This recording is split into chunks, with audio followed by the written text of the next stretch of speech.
Good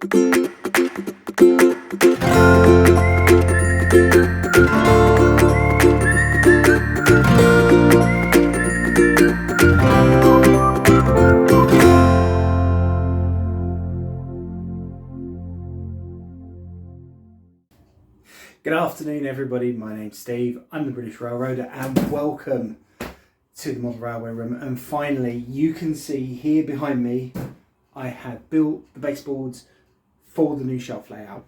Now I've been talking about this for about 2 years and it's taken me a little bit of time to get here. But the baseboard's built, I've got what I think should be all of the track. I am now currently just trying to work out exactly where the track goes.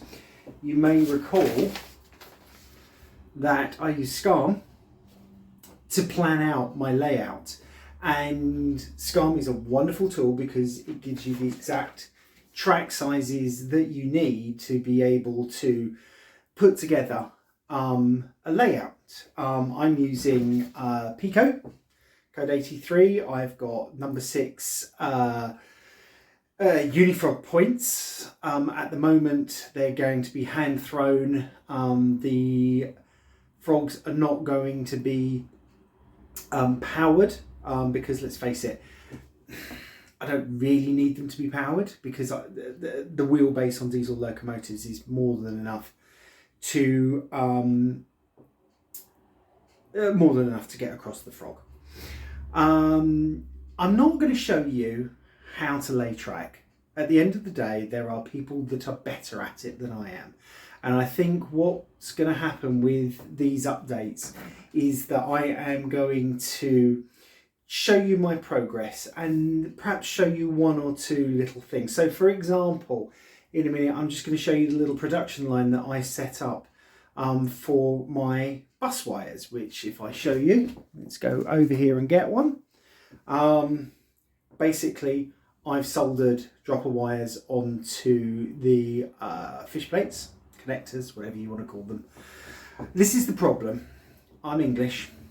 We have a vocabulary for railway modelling and railways in general, but of course I model American railroads. So in America, that's a turnout. Over here, we call it a point. These, I think some people call them rail joiners. I call them fish plates. To be fair, we're all right. I'm sure some would disagree, but we are all correct. But I think this is a case of two nations being divided by one language. But we will learn together.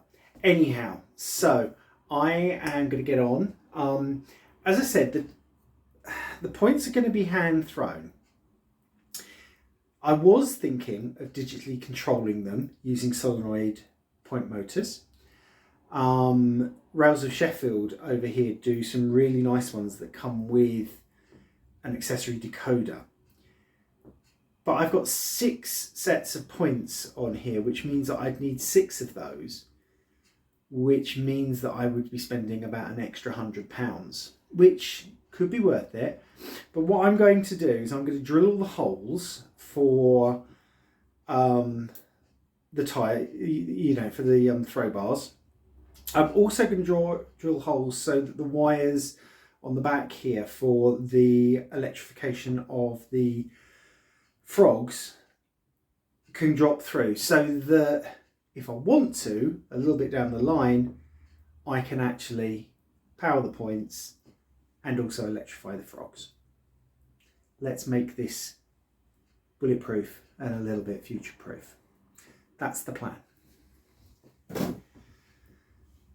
I'll give you a quick tour of the layout in a second, but as I said, this is not a tutorial. There are plenty of people that will do tutorials for you on laying track, etc.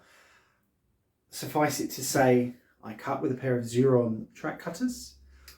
Always make sure that you have a pair that is just for track cutting. Don't be tempted to cut other bits of metal with it. It will blunt them and you won't get good cuts on your track. What else have I got up here? I have got a Pico 00 6-foot weigh gauge. not correct for HO scale, but I might use it anyway. I've also got, for forming some of the curves, track setters. This is 24 inch. I also have a 21 inch. I've never really used these before. I've had, strange enough, this one I've had for years and I've never used it. But one of the things that you can do, and what I'm going to do, so for the 21 inch, I have got some Hornby set track here. You can see the track setter is in it, 21 inch track setter. And whilst this isn't going to be laid, because this is code 100 and I'm using code 83, it does give a very good guide for the curves. Unfortunately, I don't, this is Hornby third radius. Unfortunately, I don't have Hornby fourth radius, which is 24 inches, which would have worked perfectly for the outer curve. Doesn't matter. I've got the track setter. This will just help me a little bit with that inner curve. The baseboards, for those that really want to know, these are very lightly framed. They're bolted to the wall. These ain't going nowhere as long as I don't put my immense weight on them. They are topped with basically 6mm plywood, and then we've got, how thick is that? Oh, maybe it's not 6mm. I think it may be 3mm plywood and 5mm foam core board. I would have used 1 centimetre foam had I been able to get it, but I couldn't. And also looking at the prices, my local art shop was charging for foam. I decided to go with the foam core board. It does the same job.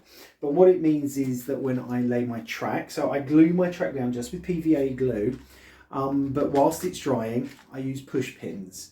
And push pins just nicely hold it in place until the glue has dried. It doesn't take very long to dry. So let's give you a quick tour of layout.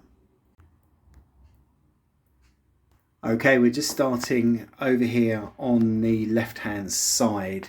So as you can see, just at the moment, one of the buildings that was on my old layout is here.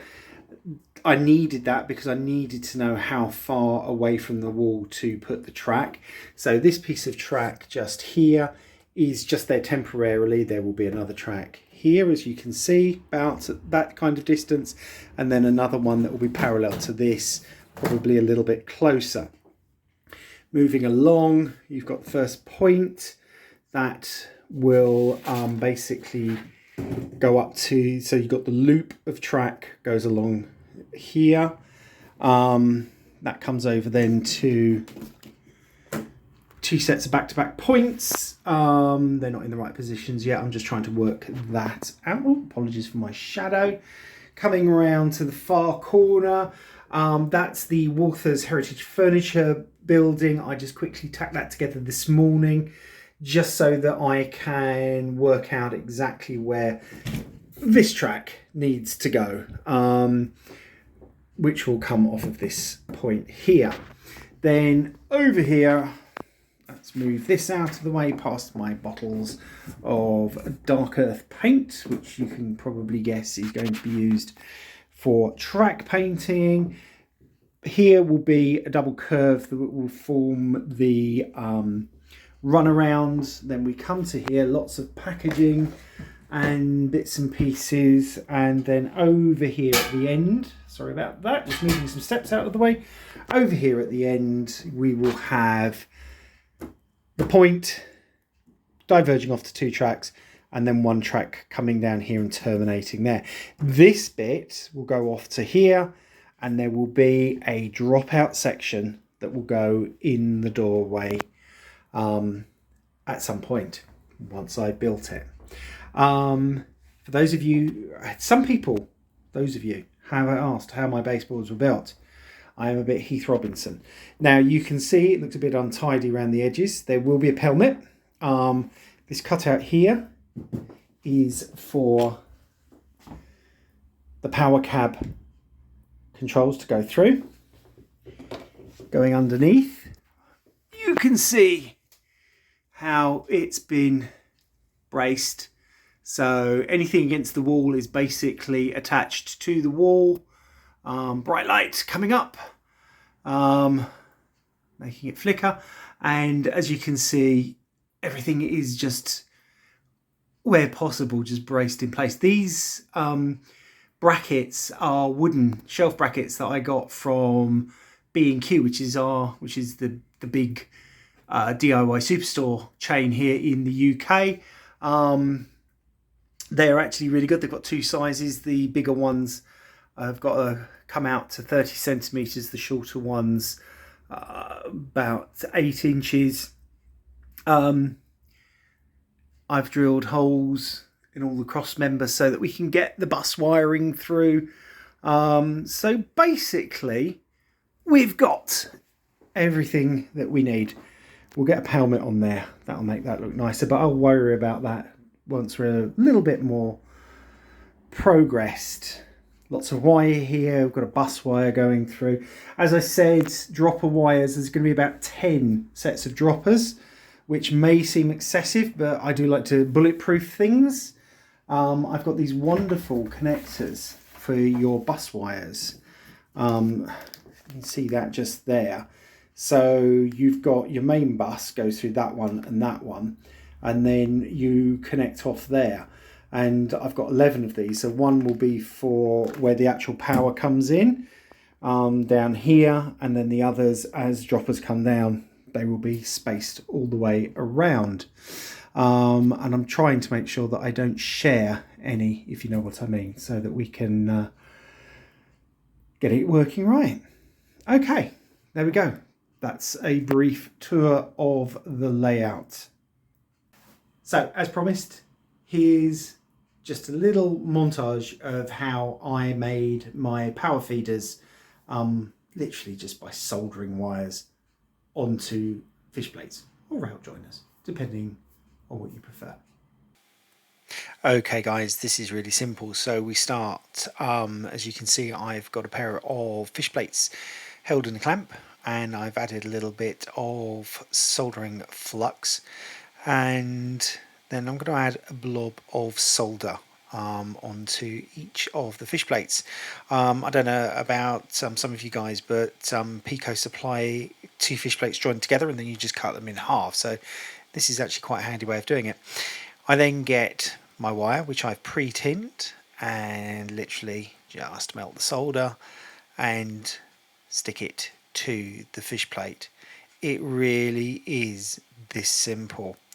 And the thing is you can go out and buy these ready-made. Pico do them, I think Hornby do them, various people make them, but they are quite expensive, and for a moment's work you can do them at, well, a fraction of the cost. So there they are, all done, split apart, and hopefully, I think you can see there, I've gone in and out of focus. It's very difficult to focus your camera sometimes, but in the end I think I just pull back, and there we have my dropper wire all done. And this saves me having to solder directly to the track, which, let's face it, is a pain. So there we go. I have officially started building the layout that I've been talking about for far too long.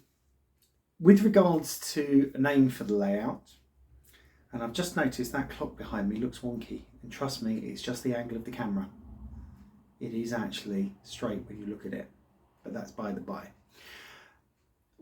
Moving back on in relation to the name of the layout. So my layout is set somewhere in a city in North America. It could be in the USA, it could be Canada. Probably more East Coast than West Coast, or Midwest, you know, potentially could be Chicago, could be New York, could be Toronto, it could be anywhere like that. I do, at the moment, model the New York and Atlantic Railway because I've got a little bit of a thing about Long Island. Don't know why. Never been. Well, I have, just about. Yeah, I landed at JFK once, so I have actually been to Long Island, but I didn't see any railways while I was there, apart from the subway. But I've got this bit of a thing about the Long Island Railway and the trains that run in that area. So this yard could be possibly somewhere in Queens, possibly Brooklyn. If it's going to be in New York, it's more of that metropolitan part of Long Island, not further out down, I don't know, Yaffank, Montauk, all the way. I mean, it's a big old place. But I've decided for now, I'm just going to call it City Yard, and that's hence the name of the video. Please tune in for more progress updates. If I've got something interesting to show you that I think you might find helpful, like I have done with making your own dropper wires attached to your rail joiners, then I will stick it in, because there'll be bits and pieces. However, nobody wants to see me just lay track, because quite frankly, even I find that a little bit dull, and I'm the one who's got to do it. But anyway, there we go. Thank you so much for watching. If you haven't done so already, please consider subscribing. It is totally free. It just gives me a little bit more visibility on YouTube. Also follow me on Instagram at the British Railroader, and you know, it's good to, I've made lots of friends in model railways through social media. But anyway, click subscribe, give me a thumbs up if you like this video, and this is Steve saying farewell from the Model Railway Room. Bye bye.